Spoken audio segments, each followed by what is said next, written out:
Hello friends, welcome to secret of சமையல். இன்னைக்கு நம்ம பார்க்க போகிறது ஒரு செம்ம டேஸ்டியான பன்னீர் கிரேவி. ரொம்ப ரொம்ப ஈஸியாக செய்யக்கூடியது. ஒரு 10-15 மினிட்ஸில் நீங்கள் வந்து இந்த கிரேவி செஞ்சு முடிச்சிடலாம். சப்பாத்தி, ரோட்டி, அப்புறமேட்டு புலாவ் அந்த மாதிரி எல்லாத்துக்குமே செம்ம டேஸ்டியான காம்பினேஷனாக இருக்கும் இது. சரி, வாங்க டிலே பண்ணாமல் இந்த சூப்பரான ஈஸியான பன்னீர் கிரேவி எப்படி செய்யலாம்னு பார்க்கலாம்.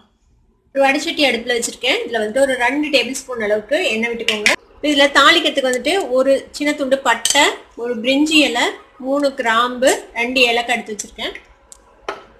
இதுல முக்கியமா சேர்த்த வேண்டியது பாத்தீங்கன்னா கசூரி மேத்தி, காஞ்ச வெந்தய இலை. இது கொஞ்சம் நிறையவே சேர்த்தணும். கிட்டத்தட்ட ஒரு 2 டீஸ்பூன் அளவுக்கு எடுத்து வச்சிருக்கேன். இது கொஞ்சம் பொரியட்டும். பாருங்க, இது பொரிஞ்சிச்சு. இப்போ இந்த கசூரி மேத்தி இதுல சேர்த்திடலாம். அதுவும் ஃப்ரை ஆயிடுச்சு. இப்போ வந்துட்டு 2 வெங்காயத்தை இந்த மாதிரி கட் பண்ணி வச்சுக்க பொடியா சேர்த்திக்கலாம். இந்த மாதிரி நல்லா பொடியா வெட்டிக்கோங்க வெங்காயத்தை. இது நல்லா கோல்டன் கலர் வர அளவுக்கு இது நல்லா வதக்கிக்க போறோம். அது வதங்கட்டும். இப்போ வெங்காயம் பாருங்க நல்லா வதங்கிடுச்சு. இந்த மாதிரி நல்லா வதங்கிடணும். அப்பதான் வந்துட்டு உங்களுக்கு கிரேவி வந்துட்டு ஒரு மாதிரி ஸ்மூத்தா நல்லா இருக்கும். இப்போ இது கூட நான் வந்துட்டு ஒரு 2 டீஸ்பூன் அளவுக்கு இஞ்சி பூண்டு பேஸ்ட். இது கொஞ்சம் இஞ்சி பூண்டு பேஸ்ட் எப்போதும் சேர்த்ததோ கொஞ்சம் அதிகமாக சேர்த்தணும். 2 முழு டீஸ்பூன் சேர்த்துருக்கேன். இப்போ இந்த இஞ்சி பூண்டு விழுதையும் பச்சை வாசனை போக நல்லா வதக்கி விட்டுறலாம். அதில் ஒரு 2-3 நிமிஷம் இந்த இஞ்சி பூண்டு பேஸ்ட் நல்லா வதங்கட்டும். நல்லா ஒரு 2-3 நிமிஷம் நல்லா வதக்கியாச்சு. இப்போ இஞ்சி பூண்டு பேஸ்டோட பச்சை வாசனை போயிடுச்சு. இப்போ இது கூட நம்ம வந்துட்டு ஒரு 2 மீடியம் சைஸ் தக்காளியை இந்த மாதிரி அரைச்சி வச்சிருக்கேன். பச்சையாவே அரைச்சிக்கலாம். பச்சையா அரைச்சி வச்சிருக்கேன். இந்த தக்காளி விழுது இதில் சேர்த்திடலாம். இப்போ இந்த தக்காளி விழுதையும் இதோட நல்லா மிக்ஸ் பண்ணி விடுங்க. இப்போ இந்த தக்காளியும் நல்லா பச்சை வாசனை போகணும். அது வரைக்கும் நல்லா வதக்கிக்க போறோம் இதுல. இப்போ இது கூடவே நம்ம மசாலாஸும் ஆட் பண்ணிடலாம். 2 சேர்ந்து ஒட்டுக்கா பச்சை வாசனை போயிடும். இப்போ இதுல ஒரு 1/4 டீஸ்பூன் மஞ்சள் பொடி சேர்த்திக்கோங்க. மல்லித்தூள் ஒரு 1 டீஸ்பூன் சேர்த்திக்கலாம். மிளகாய் பொடி ஒரு 1/2 டீஸ்பூன் சேர்த்திக்கலாம். இது கூட மிளகுத்தூள் ஒரு 1 டீஸ்பூன் சேர்த்திக்கோங்க. இது கூடவே இந்த கிரேவிக்கு தேவையான அளவுக்கு உப்பு சேர்த்திக்கலாம். மறுபடியும் ஒரு வேளை தேவைப்பட்டுச்சுன்னா மறுபடியும் நம்ம பார்த்துட்டு சேர்த்திக்கலாம். தக்காளியோட உப்பு சேர்த்துனோம்னா இந்த தக்காளி சீக்கிரமா வதங்கிடும். இப்போ இது எல்லாத்தையும் நல்லா மிக்ஸ் பண்ணி விடுங்க. இப்போ இது வந்துட்டு நல்லா வதங்கணும். வதங்கி எண்ணெய் பிரியணும். அது வரைக்கும் இதை வந்துட்டு நம்ம நல்லா வதக்கிக்க போறோம். இதுக்கே வேகட்டும். ஒரு 5 நிமிஷம் ஆகும் இது வந்துட்டு நல்லா வதங்கி வர்றதுக்கு. ஒரு 5 நிமிஷம் பக்கமா நம்ம வந்துட்டு வதக்கிருப்போங்க. பாருங்க, தக்காளி நல்லா சுருண்டு வதங்கிடுச்சு.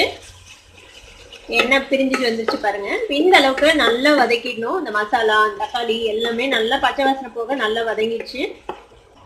இப்போ இது கூட நான் வந்துட்டு பால், நம்ம நார்மல் காய்ச்சின பால், இது ஒரு 1/4 கப் அளவுக்கு எடுத்துருக்கிறேன். பால் சேர்த்திக்கலாம். இதுல பால் சேர்த்துனதுக்கு அப்புறம் நல்லா மிக்ஸ் பண்ணி விட்டுருங்க இந்த மசாலாவோட சேர்த்தி. இப்போ இந்த பாலும் இதோட சேர்ந்து நல்லா கலந்துச்சு பாருங்க. பால் சேர்த்ததுக்கு அப்புறம் நல்லா இந்த மாதிரி கைவிடாம மிக்ஸ் பண்ணி விடுங்க. சில சமயம் என்ன ஆகும்னா பால் வந்து திரிஞ்சு போன மாதிரி ஆயிடும். நல்லா மிக்ஸ் பண்ணி விட்டோம்னா இந்த மாதிரி நல்லா க்ரீமியான ஒரு கிரேவி கிடைக்கும்.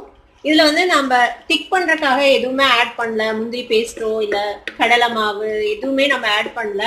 ஆனா கூட நல்ல கிரேவி கிடைக்கும் இந்த கிரேவில. இது கூடவே இன்னொரு 1/4 கப் தண்ணி விட்டுக்கலாம். இதை ஒரு 2 கொதி வரட்டும். ஒரு 2-3 நிமிஷம் முடியே கொதிக்கிட்டோம். அதுக்கப்புறம் நம்ம பன்னீர் சேர்த்தலாம். இப்போ ஒரு 5 நிமிஷம் ஆச்சு. நம்ம ஓப்பன் பண்ணி பார்க்கலாம். பாருங்க, நல்லா எண்ணெய் பிரிஞ்சு நல்லா இந்த கிரேவி வந்துட்டு வெந்துருச்சு.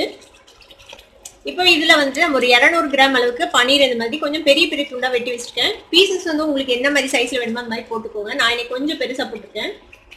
பன்னீர் இதுல சேர்த்திடலாம். இன்னும் கொஞ்சம் தண்ணி விடலாம். இந்த பன்னீர் வந்து இந்த கிரேவியோட சேர்ந்து கொஞ்சம் வேகிறதுக்காக இன்னொரு 1/4 கப் அளவுக்கு தண்ணி விட்டுக்கோங்க. இது கூட ஒரு 1/2 டீஸ்பூன் அளவுக்கு கரம் மசாலா பொடி சேர்த்துக்கலாம். இது இதோட சேர்த்து நல்லா மிக்ஸ் பண்ணி விட்டுருங்க.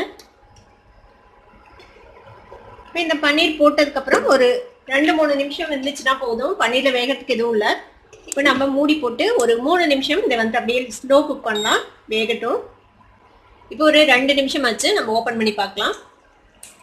பாருங்க, சூப்பரா எண்ணெய் பிரிஞ்சு நம்மளோட ஜூசியான பன்னீர் செம்மையா ரெடி ஆயிடுச்சு. இது நம்மளோட நார்மலான நார்த் இந்தியன் கிரேவி மாதிரி இருக்காது. இது ஒரு ஃபியூஷன் மாதிரி இருக்கும். நம்மளோட சவுத் இந்தியனோட டேஸ்ட்லயே இருக்கும். இது ஏன்னா பெப்பர்லாம் சேர்த்திருக்கோம்ல, இந்த வெந்தயக்கீரையோட மனம் செம்ம டேஸ்டியா இருக்கும் இது. இப்போ இதுக்கு மேல நம்ம கொத்தமல்லி தழை போட்டுடலாம். அவ்வளோதான், ஒரு மிக்ஸ் பண்ணி இறக்கிட்டோம்னா நம்மளோட சூப்பரான பன்னீர் கிரேவி ரெடி ஆயிடுச்சு.